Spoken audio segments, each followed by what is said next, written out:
Peace, world, peace. Welcome or welcome back to Goddess Dawn Speaks. I am Goddess Dawn. That's right. That's me, the one, the only.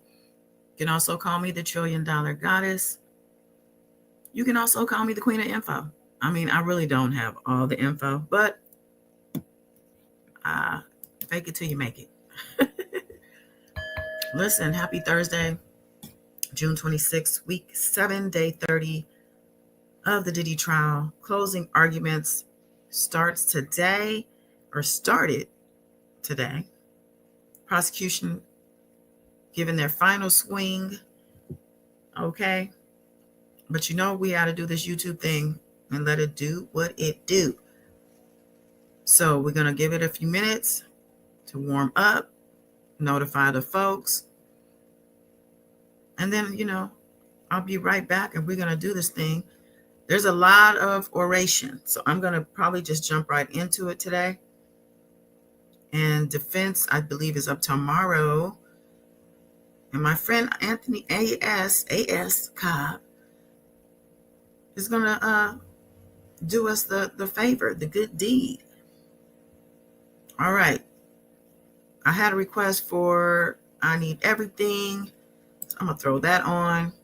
Of course, that is PJ Corleone with a K, the one, the only, my son, my boo. And that is a feature he's on with Jay or John the Asian. I'll start with that and then I'll be right back.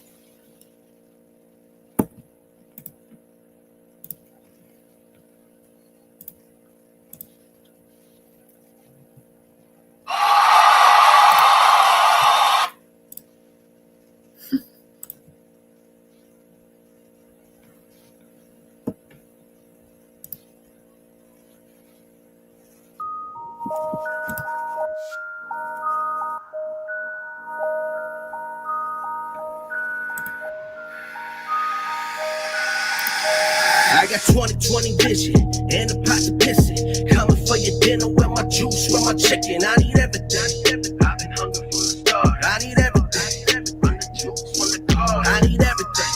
I need everything. Balenciaga, YSL, get offended things. I need everything. I need everything. Not a little, not a lot. I mean everything. I need diamonds on my wristwatch. Two-tone AP with the big rocks.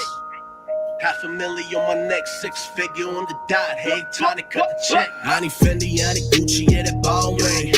I need 20, 50s, 100s, yeah, that ball gang. Going stupid in the lamb with the top down. I've been running for a decade, I won't stop now. No price sticker, rockin' ball main ice dripper. Licking on me, shorty, know it, I'm a nice tipper. You be creeping on the gram, bitch, I'll get her. Fucking with a boss, I'm a fly. Feeling like I'm big, you better give me the loot. Feeling like I'm Bishop, better give me the juice. Came in riding in the Metro, about to leave in the coupe. You can miss me with the bull, boy, don't get it confused. 20 vision and a pot to piss it. Coming for your dinner, where my juice, where my chicken. I need everything. I've been hungry from the start. I need everything. Run the juice, run the car. I need everything. I need everything. Balenciaga, YSL, get offended things. I need everything. I need everything. Not a little, not a lot. Everything.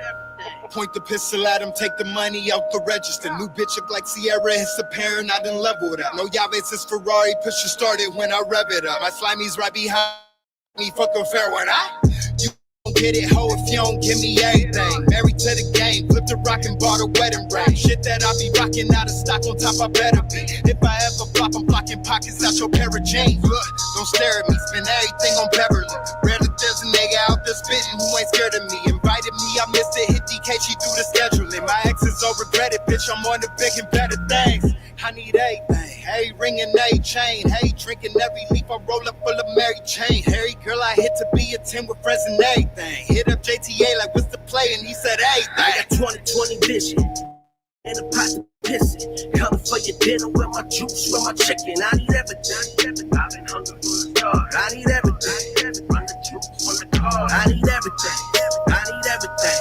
Balenciaga, YSL, get offended things. I need everything. I need everything. Not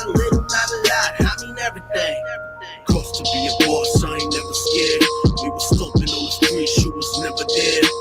Walking with a limp from the big pistols. See the fear in your eyes, see the bitch in you.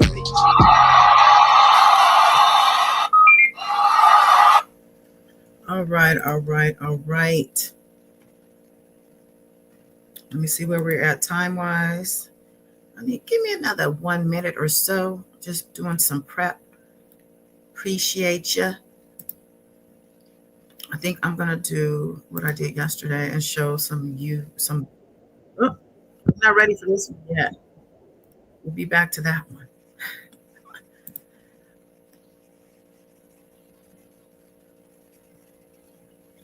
I can see the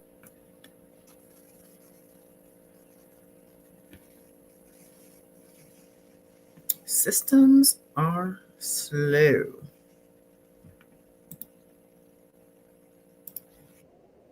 Everybody wants to be a lawyer until it's time to be a lawyer. What does that mean? Yes, the media, social, TikTok world run rampant with incorrect information. And so then yesterday it was time for us to turn down the noise. One band, one sound. You had to turn down the noise and listen to what is the truth. What ended up happening is whether it was TMZ, Fox, and we're all incorrectly reporting legal analysis. And in the TikTok legal community, and I'm ran with this correct information.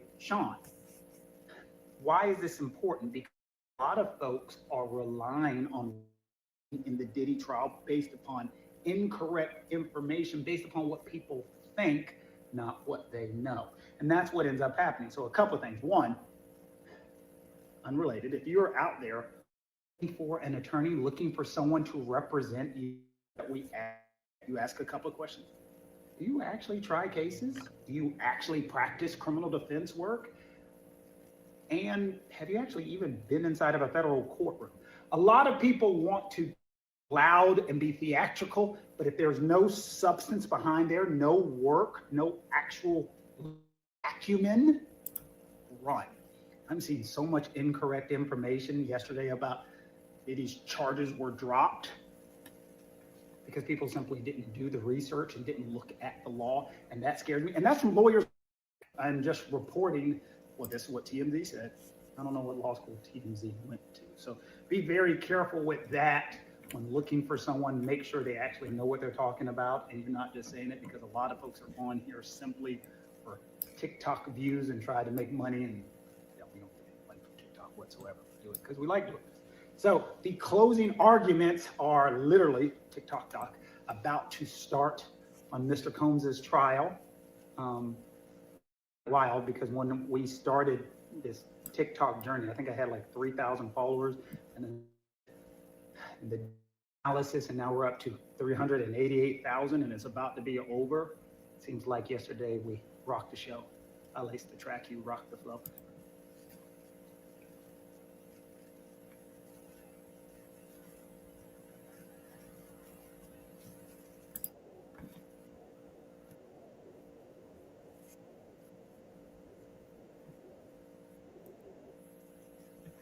Oh, heck.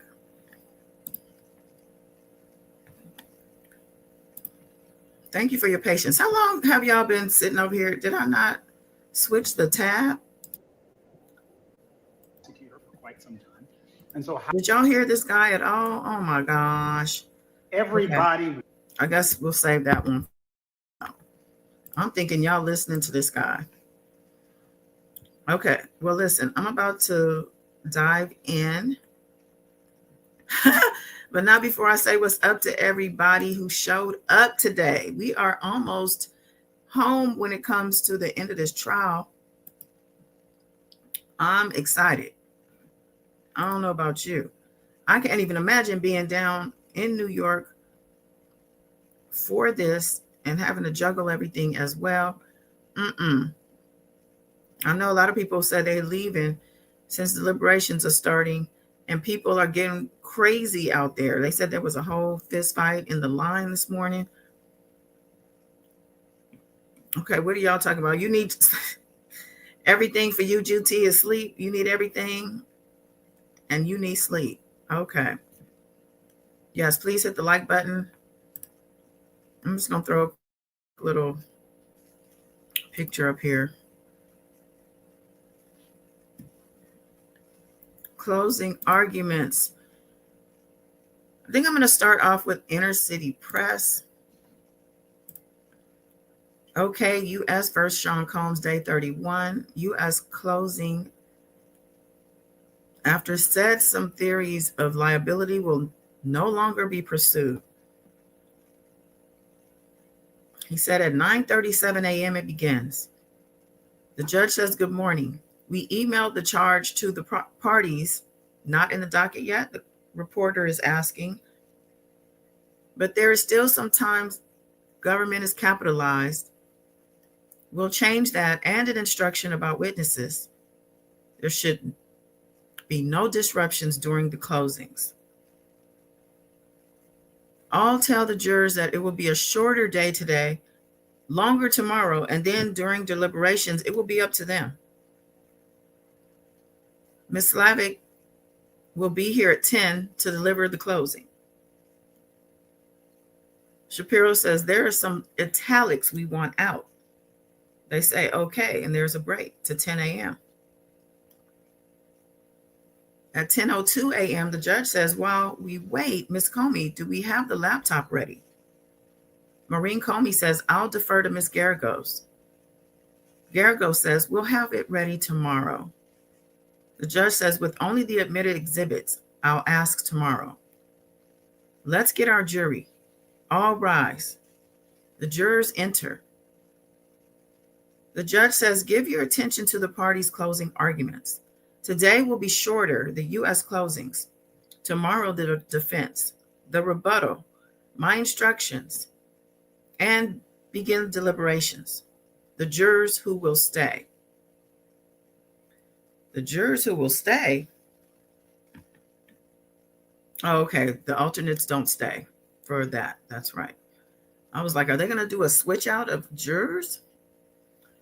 So Prosecutor Slavic says, over the last few weeks, you've learned that Sean Combs is the leader of a criminal organization. He doesn't take no for an answer. He's into kidnapping, arson, forced labor, bribery of a security officer, and the brutal crimes of trafficking. She didn't mention the extortion. Cassie's parents, y'all remember that? Slavic continues, consider two moments. March 2016, at the Intercontinental Hotel, the defendant got violent with Cassie. You saw what happened. He dragged her back to the freak-off. 2024 at Jane's house, the defendant choked and hit her. She ran, couldn't get away. These are the chapters in the same book. The defendant counted on silence and shame. He thought that his fame and wealth and power put him above the law. Over the last 7 weeks, you've heard how he used his staff to promote his power. No one could stop him. We'll talk about RICO, including trafficking and transportation for solicitation, which are also separately charged as standalone crimes. You may have heard of racketeers. When someone commits crime as a part of a group, they are more dangerous. A group of people whose purpose was to serve and protect the defendant. It's his kingdom. Everyone was there to serve him, fulfilling all of his desires, including his desires. We need to show at least 2 racketeering crimes. Just 2. The defendant was the head of the Combs enterprise. There was an inner circle, his chief of staff and his bodyguards. The names changed, but the roles remain the same. You've heard about KK, Combs' right brain. She lived in 2-star. She communicated with the defendant's girlfriends. His security, you heard their names, D-Rock, Bonds, Rube, Uncle Paulie, Fahim. They were armed and ready. Remember the incident at the diner with Suge Knight? David James told you Combs had GUNs. In the search, law enforcement found guns, including a rifle with the serial number defaced in LA. 2 AR-15s with their serial numbers cut out in the defendant's closet. You also have the rotating cast of assistants paid by the defendant's business. Brendan Paul said he made $100,000 a year. KK made 6 times that. When your boss asks you to buy rugs, you're committing a crime. When you kidnap someone or locked his girlfriend in a hotel room after your boss stomped on his face, it's a crime. The law does not require us to show that they liked committing these crimes. You saw KK chiding the defendant to not be so reckless, but she got him cash, rugs. She was a member of the enterprise. It impacted interstate commerce. Minimal is fine. Combs knowingly became a member. He was the boss. He was the through line. The racketeering acts, the distribution of rugs, kidnapping, arson, bribery, facilitating trafficking of Cassie and Jane, forced labor, travel for commercial sex, cover up. You only need to find that someone would commit 2 acts in any of these categories. It will be 2 acts of rug distribution, 1 kidnapping, just 2. You have far more than 2. Let's start with rugs, an essential ingredient of freak-offs. The most involved were D-Rock, KK, and Fahim, but others helped keep the rug supply high. We're not talking about marijuana, but what Brendan Paul calls hard drugs. There are stipulations of the rugs found in the searches. Coke, meth, oxy, ketamine, a dissociative drug, GHB, mushrooms, Molly, Tusi, a combination dyed pink.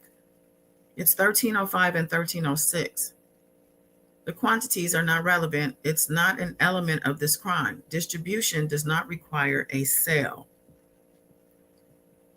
I'll have to start ringing my bell, child. Distribution does not require a sale. You know the names of the rug dealers by now. Guido, One Stop, Baby Girl. Jane told you that on 2 occasions she was told to bring rugs when she flew to meet him. She coordinated with KK. It's corroborated by text messages. KK told Jane to swing by Mapleton to pick up the Guido package. He was called during hotel nights, so we know what the Guido package was. More ecstasy. The security team knew what it was.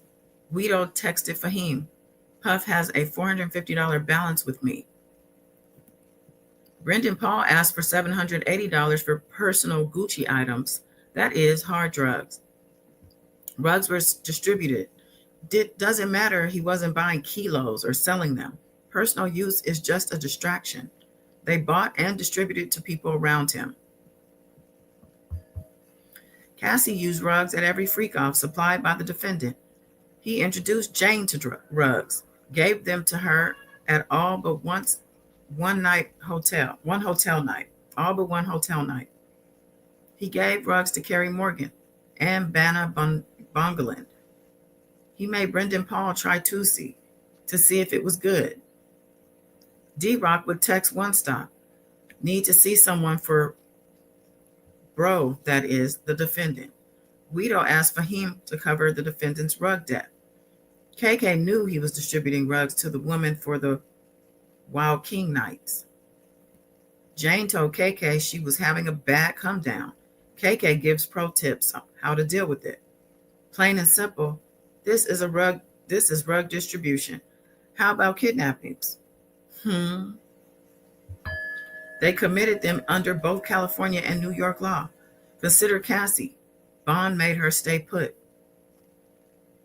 The defendant called Cassie a slut. He slapped her. He stomped on her face. She was disfigured. Roger Bonds caught her and brought her back. The defendant made her go to the London Hotel on Sunset. No one saw her. She wanted to go home to her mom, but no.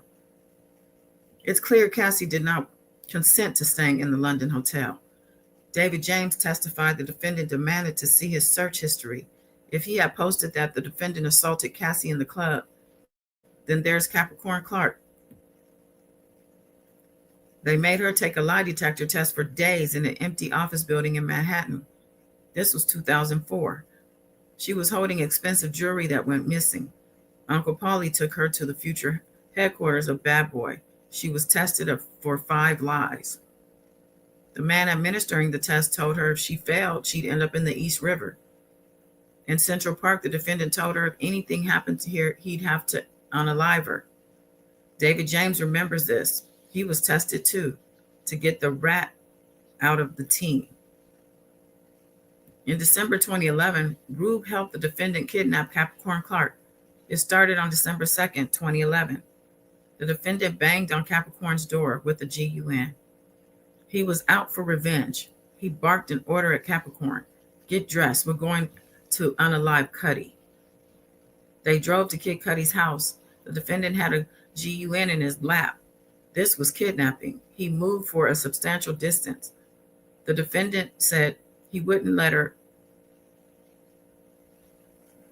told until she brought him Cassie, who he kicked when she arrived into fetal position. Cassie, who was with Kid Cudi that morning, testified with this. The officer who responded to the 911 call said he saw a black Escalade registered to Bad Boy. Then on January 12, 2012, the defendant had Kid Cudi's car set on fire. Arson. Someone cut a hole in the roof of Kid Cudi's car and dropped a Molotov cocktail. We're not suggesting the defendant cut the hole. He didn't even buy his own soup. You heard the voice notes. He said he was going to blow up Kid Cudi's car. What are the odds? He says it, and it happened. The coincidences just keep on coming. The defendant and Rube just happened to be there a few weeks before. Kid Cudi was driving the same Porsche the night of the trespass. What are the odds?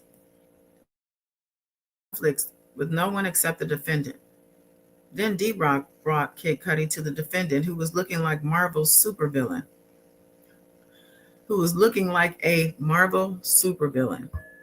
Years later, the defendant apologizes to Kid Cudi. Then there's bribery, the 2016 video. The defendant was having a freak off with Cassie and one of the escorts, Jules. Flores found the defendant sitting in a chair with what he established stare. In the room, he saw another man. The defendant tried to hand Flores a stack of money. It was the first attempt at a bribe that day. As Cassie leaves, Combs starts damage control. The judge says, "We have a power issue. Is your mic working?" Slavic says, "Hello?" "Yes." He called Cassie over a dozen times. The text, "Call me, Cobb's here." He was just manipulating her, but the defendant knew he could be arrested. There was a video of the assault. He went on and banged on Cassie's door with a hammer. Neighbors were going to call the police. They did, in fact, go. Carrie Morgan had the LAPD card. KK say they had a fun drunk night. She calls and reaches Eddie Garcia. Eddie says no. Then KK shows up in person. He won't show her, but says off the record it's bad. KK has the defendant call Eddie on his personal cell phone. Once Eddie says his boss will do it for $50,000, the defendant calls him Eddie, my angel. That's how he's saved in the cell phone. Eddie goes to deliver the USB. D-Rock and KK are there. The defendant counted out dollar by dollar the bribe. Eddie told you the security guard told him he came up with the defendant. That was D-Rock. Eddie asked the defendant, "What if Cassie calls the police?" So the defendant knew. Eddie finds the ID of stand-in for Flores. NDAs are signed. Don't speak to anyone. For those asking, during this closing, Sean Combs has his chair pushed way back from the defense table and is looking around. Whew, he can't handle it. Wait, hold on. Let me take a sip of water and let me see if anybody's saying a thing over here, child. Eddie, my angel. What's up, Trav? Did I say hi to y'all? I said I was going to say hi. Child, let me say hi real quick. That's horrible. What's going on, Faye? Wow, Wayne. PJ Corley Young. Michelle, the The Black Letter Law. Antonia Maria, good day. Miss Sunshine to you. Yes. Michelle said guilty on all counts and all charges, child. Shamina Bright, hi. Trav, Juti, hello, hello. Beautiful people. I think all his 2024, you peeking in? Okay, let me get back to it. What's going on, Nia X? Yes, please like this video. All right, let's get to it. Slavic goes on. Paying for silence is influencing testimony. In their opening, the defense suggested it was just about bad publicity. I never took my water. Hold on.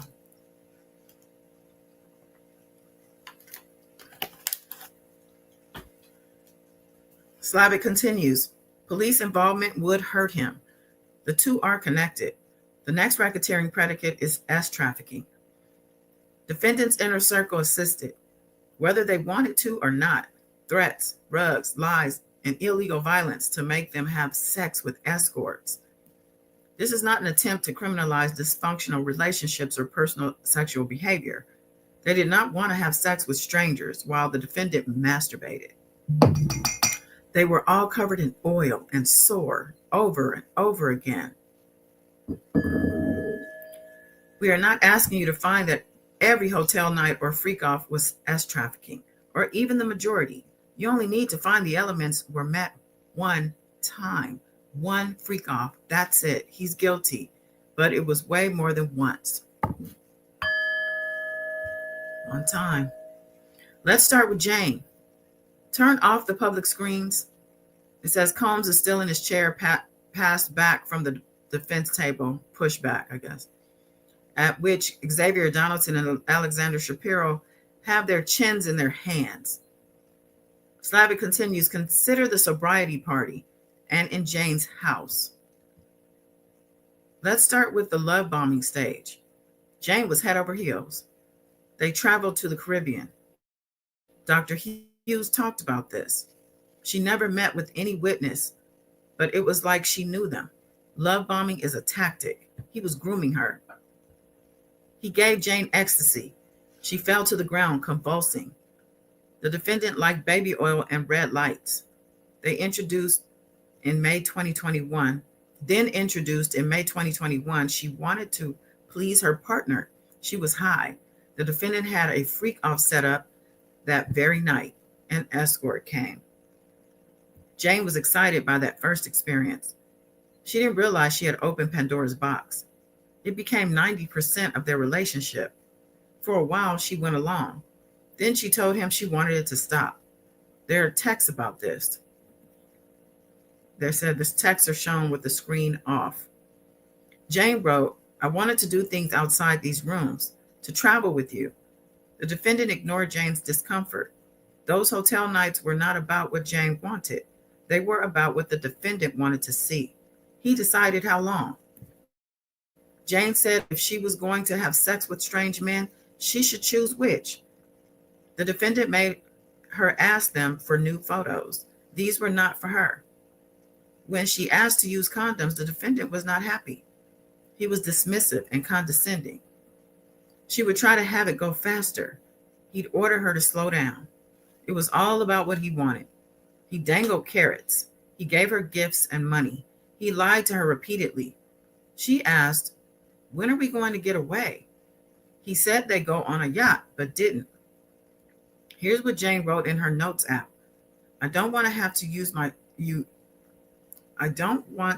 you use me to fulfill your freaky wild desires in hotel rooms.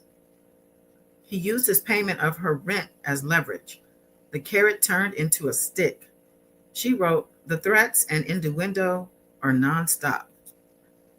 He paid for her veneers because he didn't like her teeth. Then said, look at the roof overhead and your pretty mouth and teeth. He wanted the all-star party, sex with 3 men. She sent him a photo of her period blood. He sent this voice note. and this is in Sean Combs' voice. I'm about to really disappear on you. I don't have time for this, baby girl. You got me on my job. You got to get on your job. The message couldn't be clearer. Not going to take no for an answer. And then the reporter is saying, for those asking, Slavic is looking down and reading her closing statement from a binder on the lectern. So I guess he wants to let us know she's not performing in front of the jurors. Slavic says, after reading Cassie's lawsuit, Jane writes to the defendant, I feel like I'm reading my own sexual trauma. 2 of my birthdays, you forced me. Jane wrote, you gaslit me. It was sexual exploitation you framed as love for your sick fetishes. The defendant called her and tried to trick her into saying it was all consented to. He fed her a false narrative. Listen to this clip. He talked over her. Dr. Hughes told you how a victim is trauma bonded to her abuser. Jane often felt the defendant didn't listen to the truth. She says Sean would say just to move on. He told her to charge him that lawyers would be involved to buy her silence. So she asked for $100,000 a year for her to move on. She thought it was reasonable, far less than Cassie. The defendant went ballistic. She refused to adopt her false narrative. You can read the text message. And it says, we can't, they're not on the screen from the report. Slavic continues, Jane wrote that the defendant was going to show her sex tapes to the father of her child. Then he reached out and told her to come to see him in Miami. She makes it clear she doesn't want a hotel night. He says, okay. Despite his promise, he called an escort. Here are more threats about the rent. Jane writes, I hate worrying about the rent. This is in 2024. It is all cumulated in June of 2024. He assaulted her and forced her to perform oral sex on an escort. This is sex trafficking. It was interstate, and the Astroglide crossed state lines. The defendant knew or recklessly disregarded that force, threats of force, coercion, or fraud were used. Consenting once doesn't mean she consented every time. One time is enough. So interjecting, the Astroglide is contraband, huh? Baby Yoda. Baby Yoda. Okay, I was just checking to see if y'all had any questions or anything. Okay. Only one time is enough, y'all. One time. In 2023, he made Jane feel she'd have a proper NYC weekend, but invited escorts. Jane sent him another message. It's dark and sleazy, in fear of losing my home. His response, girl, stop. Then he FaceTimed her and told her about stop shopping and dinner.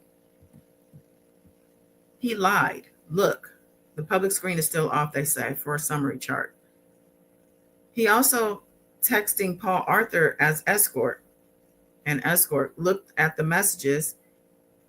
Look at these messages. He is setting up a hotel night. When she is in the air, he tells her he has a surprise for her. She didn't want it. So while interjecting, so as they're talking to the jury about and showing them particular messages between Diddy and Jane, they're also showing messages between Diddy and the escort while Jane is flying to him and thinking that their communications are just that, like truthful communications between these two lovers. But no, Diddy is plotting and planning behind her back. That is fraud. That is coercion. All the things. Okay. Before the plane even lands is a completed act of trafficking. He tricked her. Then under coercions, she calls Cabral to come to New York. In the next text, she says in NYC, I knew you would pair me up with a random person. In the sobriety party without drugs, she is so disgusted, she vomits. She writes, I'm not a porn star. I'm not an animal. I need a break. The defendant responds, let's spend the day. No strangers. She replies, You'll love bomb me. He switches from carrot to stick, the house. He texts, "Are you going to let me in our house?" 8 times. Then he said he was sick and needed her. She went and had sex with 3 different men without rugs. After vomit, he said, "Get back out there." In 2024, in Jane's house, 3 months after Homeland Security agents searched the defendant's homes, they used Jane's house. He came there. They were supposed to have a fun date night. They drank and argued. She pushed his head into the counter. He shouted at her. She told him to leave. She ran and closed doors. He kicked down the 3 doors. You saw the doors. Here's one of them on the screens. And the reporter was still letting us know the screens are off for no reason. That's what he says. She ran without shoes. She hid. He was waiting. Jane hit the defendant. He punched her in the face. Here are the photos. He dragged her by the hair back into the house. Jane took his phone and called the other woman. She shouted. The defendant called Jonathan Perez. He followed her into the shower and hit her, knocked her down. He called Anton, the escort, and told her to have sex with him. She put on makeup to hide her injuries. She drove to pick up Anton at the gate. Then the defendant said, "Take this effing pill." He put his face inches from her and asked, "What is this, coercion?" He was brazenly acknowledging he was breaking the very same law he violated before. Jane didn't want to have sex with the escort that night. She said no, but he wouldn't take no answer. Jane performed oral until Anton ejaculated. The defendant told the security to bring cash to Anton. They didn't have it. The next day, he gave Jane the money to pay Anton. She Ubered the bag of money over to him. This was coercion. The judge says, "Ms. Slavic, at the appropriate time, let's break for lunch." Slavic says this would be a fine time. Okay, jurors, you may eat, and they take a break. Okay. Okay, we're going to take a quick intermission, a real quick break. In the meantime, we will enjoy this little diddly from Miss Afi Patterson, Esquire. I don't see the racketeering. I don't see the racketeering. Yes, he's done some stuff that's freaky and wild, but I don't see the racketeering. Yes, he'll beat a woman to a bloody pulp, and he may grab her by her throat, but you got to remember he's the GOAT, so I still don't see no racketeering. Yes, he does ecstasy and other drugs. Yes, he'll kick a girl in her ribs and give her head a thud. He may use his team to do some things like kidnap you, arrange a freaky rendezvous, use a bit of robbery with a sprinkle of extortion, and work you till you drop. Wait, is this the racketeering? Could this be the racketeering? I think it's the racketeering. Yes, this is the racketeering. He's just a little freaky and a little wild, but you want us to remember he's God's child. He likes to slip and slide and get a little wild, but you want us to remember he's God's child. But see the racketeering. Yes, I can see the racketeering. This is the racketeering.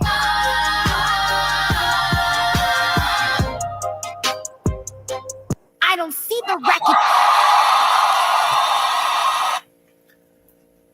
I don't know how the racketeering can be missed the way the prosecution is laying this down.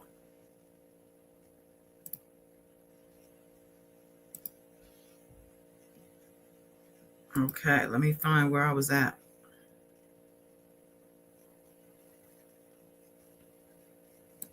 Huh.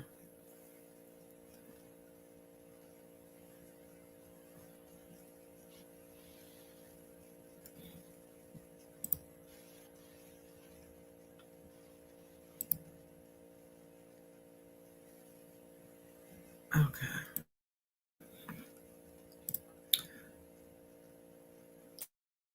That's such a cute song. Okay. I'm going to get back to it. Just wanted to rest my throat just a second. Dang, Diddy. Can I get a break? Can I get a water break, Diddy? Slavic is up there doing her thing. She's probably a newer, I'm thinking she's newer at this than Comey is. I was hearing some people on the ground say Comey would have brought this right on home, but Slavic is doing her thing. So it's 1:25 p.m. They're back from break. The judge says, Miss Slavic, are you ready? She says, just to flag for the court, we're going to need to change PowerPoints. The clerk says, can we turn the public screens on? And then the reporter interjects, apparently not. The judge says, all rise, the jurors enter. The judge says, Miss Slavic, you may proceed. Slavic says, let's go back to 3 nights were a part of a buildup from fraud to finally force. There's a loud beeping. The USA apologizes. The judge says, do you need to change the batteries? The courtroom deputy says, Miss Slavic, do you need batteries? Combs still with chair pushback, now legs crossed, hands crossed. Slavic says the house was just an example of defendant's financial coercion of Jane. Also, rugs. They came as a necessary part of sex. Jane told you about Miami in 2024. He gave her liquid Molly. They showed you video. They'll argue that she was super into it, but she was super high. His coercion included threats to release sex in the hotel rooms. Combs threatened to send sex tapes to Jane's child's father. This was to coerce more commercial sex acts. The defense has suggested that Jane agreed to these hotel nights. They talked about what agreeing means. There's an incomplete picture. Let's turn to volume 2. We're going to talk about Cassie with several examples. You know from sitting through this trial that the force was not limited to these days.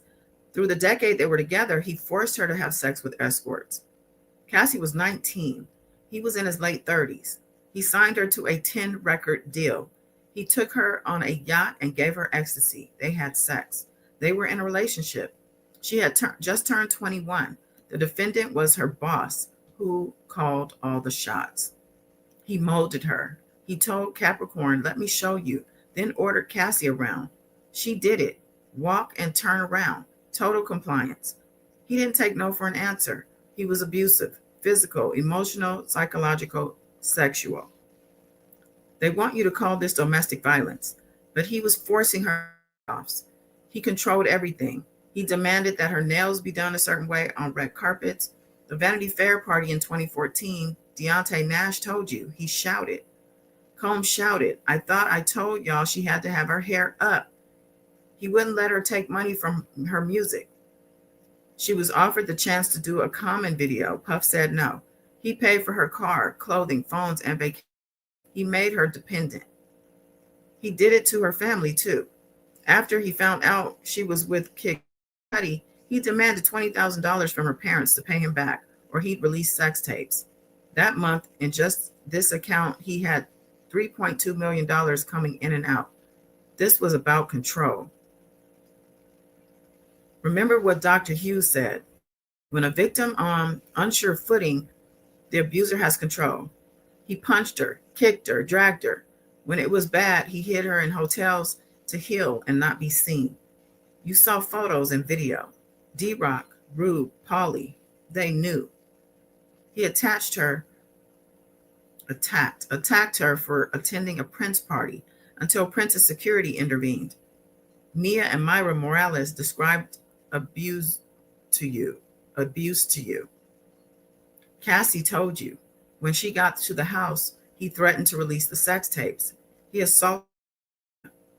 He beat her up in Las Vegas while she was curled up under the She said D-Rock cried. There was his assault at the Intercontinental Hotel. Cassie, it was her normal. She was there when he attacked Mia, Devontae Nash, and Bonna. Bana may have gotten the date wrong, but she had injuries. One time, he had Cassie hold GUNs for him. The diner and Suge Knight incident, Cassie was in the house. She saw. Why didn't she leave? Miss Hughes explained that hitting leads to fear. Even when Cassie was in South Africa, she could not get away. KK kept calling. D-Rock was loyal only to the defendant. He played both sides. He talked to Cassie, then reported it back to the defendant. In quotes, it says, "She about to ice up. I told her to chill out." They met for dinner in Malibu. Then he R-worded her on the living room floor. She said no. She cried, but he didn't take no for an answer. He R-worded her. He wrote, "I could tell I didn't turn you on yesterday." That is, he R-worded her. Because of the trauma bond, after the R-word, she met him at a friend's party, then had sex. This was a trauma bond. He had an MO, an hours-long performance. He self-pleasured and sometimes filmed, just like with Jane. Sometimes the defendant told an escort to urinate on her. Sometimes he urinated himself. Why? To turn himself on. She began, I guess, to be rug addicted. Here she wrote, "I love our FOs when we both want it. Jurors, this is not an all or nothing situation. There were times he knew she didn't want to do it. That is S trafficking. She obviously didn't want to have an escort urinate in her mouth while she lay on the floor. Let's talk about the videos. You've seen clips. You see her having sex, self-pleasuring. The defendant is moving the camera, at times focusing on the escort, not Cassie at all. It's clear this was about his fantasy, not Cassie's." March 5th, 2016, in the Intercontinental Hotel, the video. Before the Intercontinental Hotel, Cassie had a premiere. It was a big night for her. She agreed to a freak off as damage control. "Look at this." She says, I don't want to. She knows the defendant won't take no for an answer. The defendant gets Jules to come. You know what happens in an argument. The defendant hits Cassie in the face. All she can think about is her premiere. She takes off without her shoes. And then they show the Intercontinental Hotel video. He throws her to the ground. He kicks her and then drags her back to the room where Jules is waiting. Why is the dragging relevant? Because Jules is there. Freak-offs have multiple sessions. They were between sessions. He leaves her, but he takes her bags. But she doesn't follow him. Instead, Cassie is using the phone in the elevator lobby. The defendant is making another conscious decision to take the bags to the room to then come back for Cassie with his hands free. He grabs her phone, then makes the decision to stay. He stays even though he is in a towel and looks ridiculous. After Flores arrives, he stalls in the hall. He knows Jules is still in the room, possibly naked. The defense claims he took a bag of rugs that day, but you can see he is in control. Cassie just wanted to get her bag and phone and leave. The defendant offered Flores money. There is a photo of Jane in the car back to her house with sunglasses over her black eye. He was using force to get Cassie to continue with the freak off. The defense may tell you the violence was not connected to the sex, but it was an attempt to get Cassie to continue with the freak off. Later, she wrote to him, "I'm not a rag doll. I'm someone's child." There were freak offs in New York with Daniel Phillip. Daniel Phillip was not paid for his time. This is a ridiculous argument.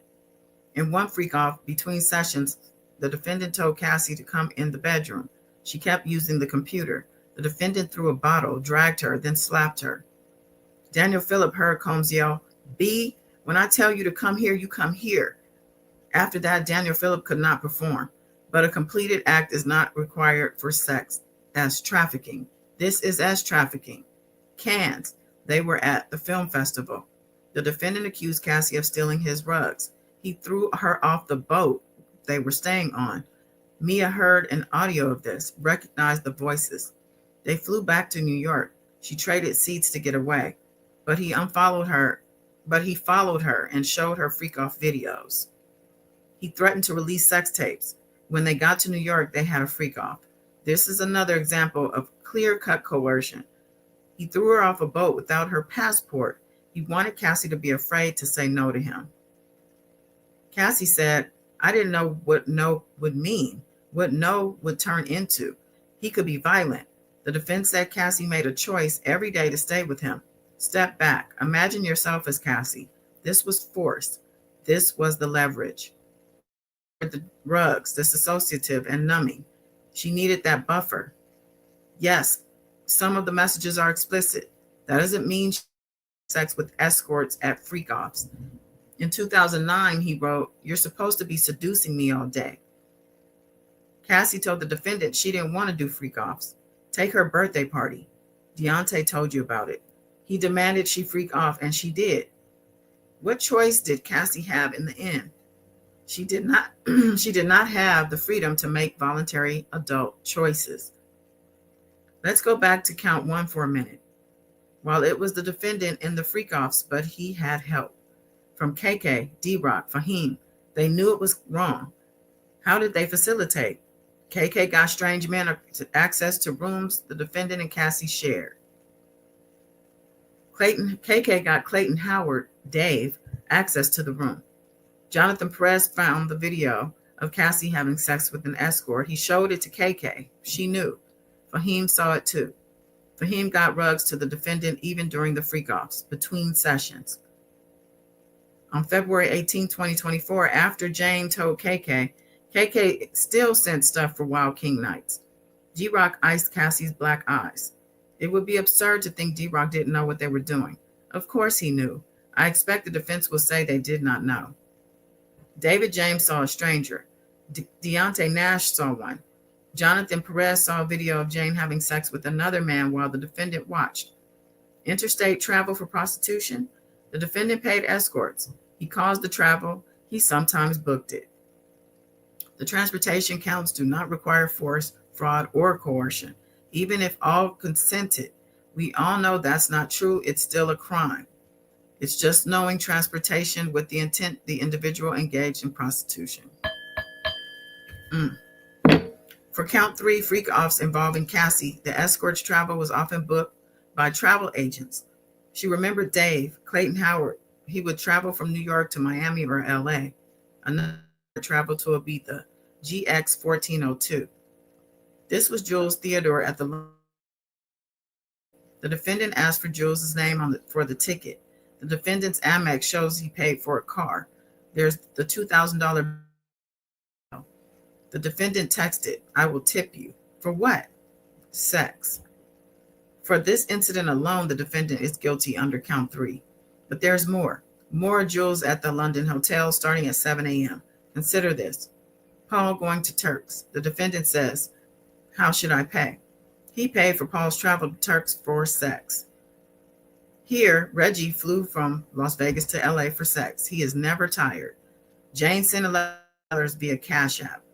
Here is the hotel folio, $4,000 of damage. The hotel staff found bodily fluids on the floor. It couldn't be clearer. Every time KK helped arrange travel for the Wild King nights, she was a part of the crime. She may not have liked it, but she did it. KK sent up travel for a Wild King night in Vegas. You can hear Combs' voice on the audio. The wildest King night in Vegas. Prosecution says KK knows. And Slavic continues. KK helped Cabral book his travel. Asked her for cash. She knows exactly what is going on. She facilitated travel for the escorts. Each a racketeering act. You only need to find 2 acts. Just here, there are dozens.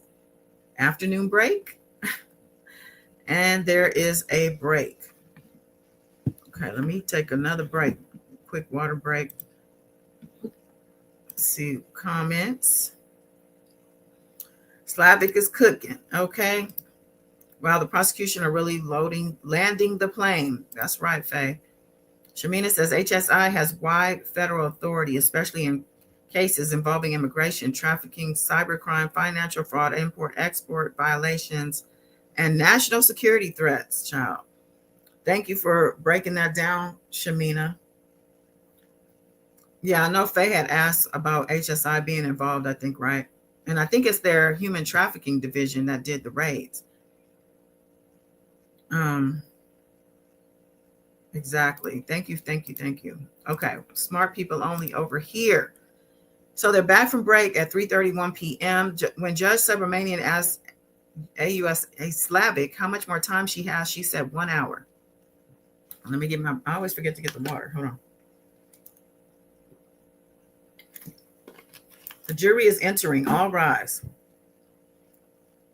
Slavic says, I expect the judge will instruct you on forced labor. Shows the chart. You have heard of forced labor of 4 women, Cassie and Jane, Mia and Capricorn. Cassie and Jane, it was grueling sexual services. Cassie called them grueling up to 4 days, maybe even more. Jane said the same thing.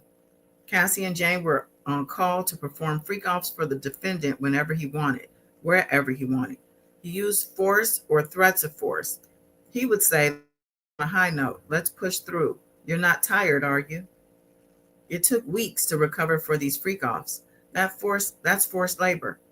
KK kept setting up hotel rooms and flights. Let's turn to Mia. She worked for Combs, finally at Revolt. She went 5 days without sleep. Combs sexually assaulted her. He put his hands up her dress. He came into her bedroom and penetrated her. He came into the closet and forced her to perform oral sex on him. There was a time in the bathroom of the private jet she can't fully remember. Repeated traumatic events. She was clear as a bell, even under cross-examination. She performed labor and services, including sexual services. He threw her against a wall and slammed a door on her arm. She saw violence at Prince's party and on Turks. When they were in South Africa, KK told Mia, if you don't call him in 10 minutes, you don't have a job. He was all the power and control. He has all the power and control. She knew she couldn't say no, even to little things. Mia knew that her job was to protect the defendant. HR was for Combs. She couldn't go to the police due to Combs' power. The threats left her with no options. I expect you're going to hear that she could have left, that she told Combs she loved him. Mia pulled no punches. There were high highs and low lows. Capricorn Clark had an issue with overtime. She took the issue to the head of HR, Vashta Wilson, but HR was the defendant's puppet. The defendant and Uncle Polly threatened her in Central Park, and the lie detector, and taking the Kid Cuddies. Capricorn had a son to provide for. Combs threatened to blacklist her. Now witness tampering and obstruction after Cassie filed her lawsuit. This weaves the whole story together. Jane wrote, you gaslit me. She posed a problem for the defendant. So Combs called Jane. The calls were recorded on KK's phone. You can listen to them. On November 19, 2023, Cassie's lawsuit was already settled, but he is afraid of a criminal investigation. He calls and asks, what can I do to make you feel better? He says, I can't be speaking on the phone. He's worried the U.S. will get 3 years of his text messages with Jane. While he's recording the call, he tried to convince her she was willing. He says, we just did some kinky shit I thought we both enjoyed. Do you hear on the recorded call the sound of notes being taken with a Sharpie to plan how to get what they wanted Jane to say? You've seen that in his trial, the lawyers passing notes to each other. Do you hear on the recorded call the sound of notes being taken with a Sharpie? Oh, I already found. Then Combs had D-Rock reach out to Mia, asking her to say something. Mia told you her reaction to this call. She had seen the defendant bash in Cassie's head. D-Rock had seen it too. He was asking her to agree with a lie. As the federal investigation grew, they kept reaching out to Mia. D-Rock calls her 5 times in a row. The chart shows the chart Miss Sankar presented to you brings. And then he interjects. For those wondering, here's how Combs' family looks in the courtroom. Let me see if I can save this real quick. He made sure his kids were there today. Somebody on the ground also said there was some other child there, maybe around 10 years old or so. I think that's crazy. And I'm pretty sure it's Diddy that wanted his kids present in that courtroom. Okay, let me save that one real quick.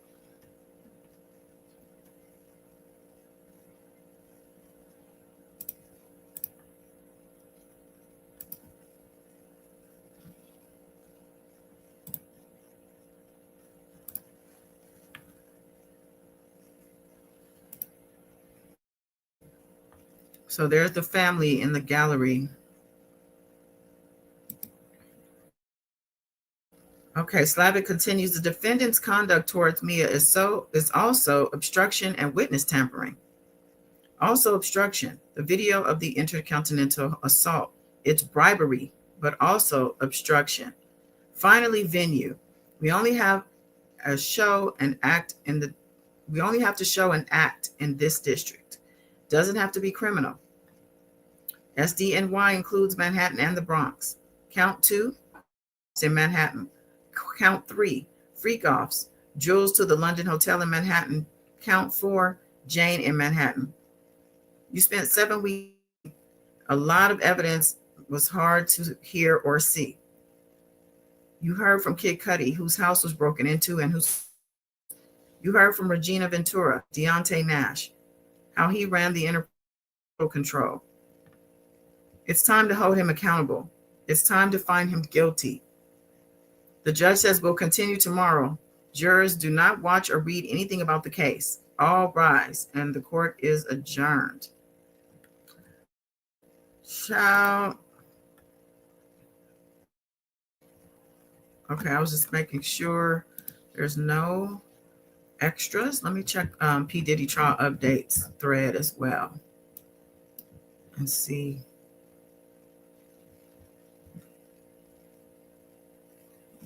She has a little bit of different stuff, like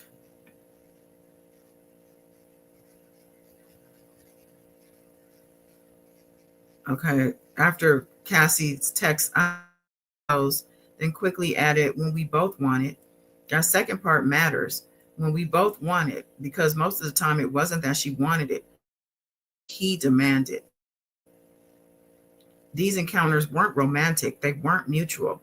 They were hours long. She was forced to participate while sick, bleeding, pain. She was urinated on. This wasn't intimacy. This was humiliation, weaponized. And those videos the jury saw, that wasn't love. That was freedom. That was a performance, just like Jane. Don't be fooled into thinking this was anything else. And then they walked through the Intercontinental Hotel. With clarity, Cassie had just walked out of a freak-off. She wanted out. But what does he do? He goes after her in the hallway, in public, on camera. He assaults her. Why? The defendant says it was about a phone, a simple fight, a misunderstanding. But you know better now. He wanted her to come back to the freak-off, back to submission, back to control. This wasn't a lover spat. This was trafficking in plain sight on surveillance in a luxury hotel hallway. This was power trying to force itself back into dominance. He didn't want her to walk away. He wanted her to obey. Combs controlled every detail of Cassie's life, right down to her hair and nails at red carpet events. At 2014's Vanity Fair party, she was told exactly how to style her hair. He blocked her career. She was denied a spot in a Common video. He paid for her car, clothes, phone, vacations, making her utterly dependent. He extended that control to her family. When he learned she was seeing Kid Cudi, he demanded $20,000 from Cassie's parents or he'd release sex tapes. Despite binging, bringing in and dispersing $3.2 million that month, it was never about money. It was about dominance. Dr. Hughes explained it well. When the abuser destabilizes a victim, they seize control. He punched, kicked, and dragged her. After the worst episodes, he hid her in a hotel room to recover out of sight. Photos and videos confirmed it. And D-Rock, Rude, Pauly, all of them knew. He assaulted her at a Prince party until security stepped in. Friends Mia and Myra Morales described similar abuses. Yeah, I like the way she wrote hers. I mean, it's the same reporting, but I guess she just picked up details differently. Okay, they continue to talk about the Intercontinental. These aren't one-off events. These are racketeering acts, travel, payment, coercion, organization. The law doesn't require that everyone fully consents. The fact remains, he orchestrated this. Sean Combs is guilty. Then they go on to talk about Reggie, who flew in from Vegas to LA. Okay. They have their break.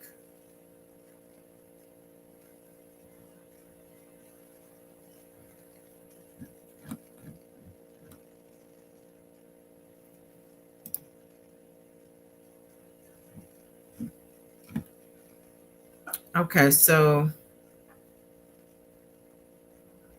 they ended by saying it's time to hold him accountable. It's time to find him guilty. It's time for justice. Crime after crime, year after year. Combs kept going because he had the power to bury the truth, but that ends now. She says Slavic finally rests after 5 hours. Tomorrow will be the turn of defense attorney Mark Ignifilo to the defense's closing arguments. Now, before the recap, let me turn your focus to what's happening before, during, and now after the prosecution's closing arguments. Okay. She says Sean Combs walked into the courtroom this morning wearing a light blue sweater and a white shirt. He looked to his loved ones, placed a hand on his heart, then sat, removed his glasses, and rubbed his palms, calm, prepared arguments. As the jury filed in, he thumbed through a briefcase and poured himself water, a posture he maintained. He's maintained quiet, still, calculating. The tension in the courtroom matched the stakes. All 3 of his daughters arrived ahead of the proceedings. Usually their grandma and brothers attended. They hadn't been seen much in court until today. They sat attentive as the prosecutor took the floor. Why would they be there for the prosecution's part of things? I mean, I can hear Diddy saying that he needs their support, but he's not thinking about them at all. Like, this could be actually trauma for them. She said Christy Slavic began slowly and deliberately, binder on a lectern, slides behind her.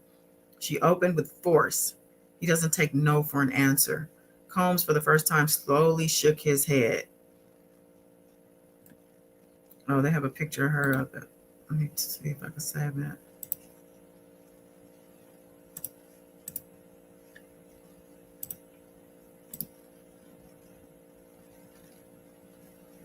In one overflow room, it says, through it all, Combs remained still, legs crossed, face unreadable. Sometimes he scribbled on an orange sticky notes and passed them to his lawyer. Other moments, he simply fiddled with a pad. I'm going to change the pictures. I saved a couple.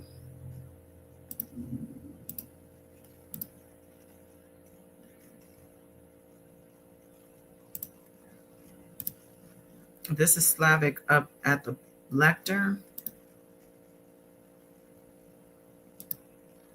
Look like she got a 2 ponytail hairstyle today, Pocahontas. And here is Combs' girls coming in. They all have matching braid styles.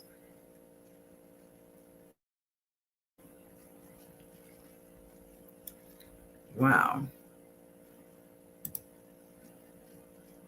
In one overflow room, courthouse staff, even curious onlookers, watched on a monitor.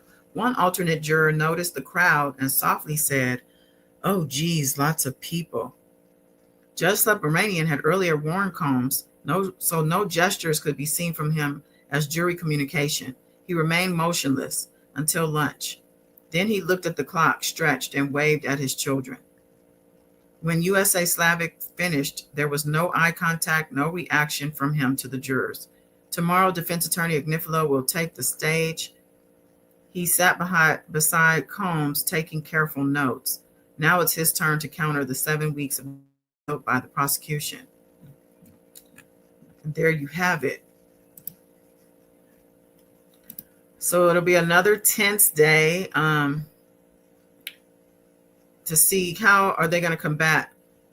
They don't need much to convict at all. And like I said previously and many times, there will be a conviction, I believe. Okay, Juti, prosecution is like disgusting mofo. We know it, you know it, and the defense knows it. Let me go down my list just to spit. The blade in the womb. Yes, that's exactly what happened. I'm glad his kids get to hear what a monster their dad is. Maybe they can wake up. I think they know, to be honest. That's why I think they can sit through this stuff, what seems to be unfazed. I think they've had their own share of experiences with their dad, honestly. So that's going to do it for today. And like I said, A.S. Cobb, yes, one of my day one. Shout out to him for he's going to do the defense tomorrow. Hopefully it works out, child. If not, I'm back for it, but we will be here tomorrow. Appreciate y'all. Enjoy the rest of your Thursday. Already sliding into the weekend, child.